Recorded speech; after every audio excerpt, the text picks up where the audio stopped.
Talofa lava, this is Samoan Language Week, and in the headlines, widespread snow brought Dunedin to a virtual standstill this morning.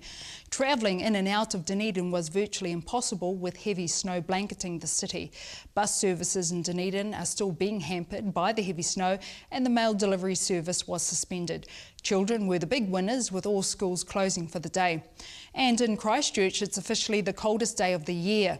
Christchurch City is being hammered by hail as the Arctic blast lingers. Blizzard-like conditions are being reported in Banks Peninsula, and snow showers which hit the Port Hills have now turned to sleet. And Auckland didn't escape the bad weather. They were hit by squally showers, some heavy and thundery, with hail and gales gusting to 110 kilometres an hour in exposed places. E pugurene ana te pāti o mana I te mahere tuku kai ki roto I ngā kura a te kāwanatanga. Mō ngā tau e rima, ka whakapaua kia iwa irakati I rima miriona tāra ki te whakawhānui I te hōtaka o Kickstart I raro I te maru o ngā kamupene o Fonterra me Sanitarium. Hei whāngai te Witipiki me te Mirika ki ngā kura rawa kore. Mana leader Hone Harawira says the small amount to feed our hungry children is a disgrace. When John Key came in, he bailed out his mates from South Canterbury Finance to the tune of $1.7 billion.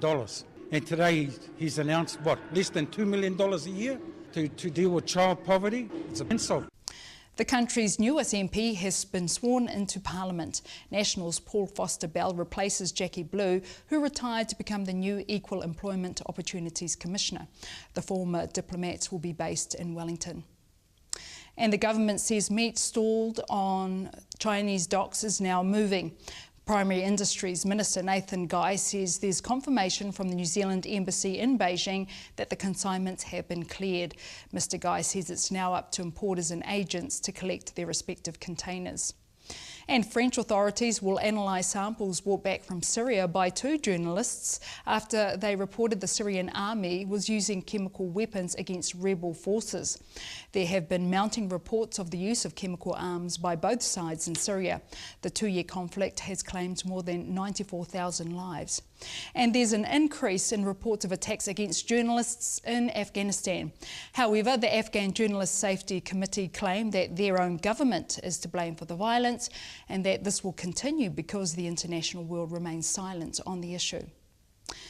And back home, the Tourism Minister is baffled at why Air New Zealand turned down a woman for a job because she had a tattoo on her arm. Claire Nathan went public saying her job interview with the airline was cut short as she had a visible tattoo on her arm. John Key says the airline hosts a number of events with Māori involved, and there are always lots of tattoos on show.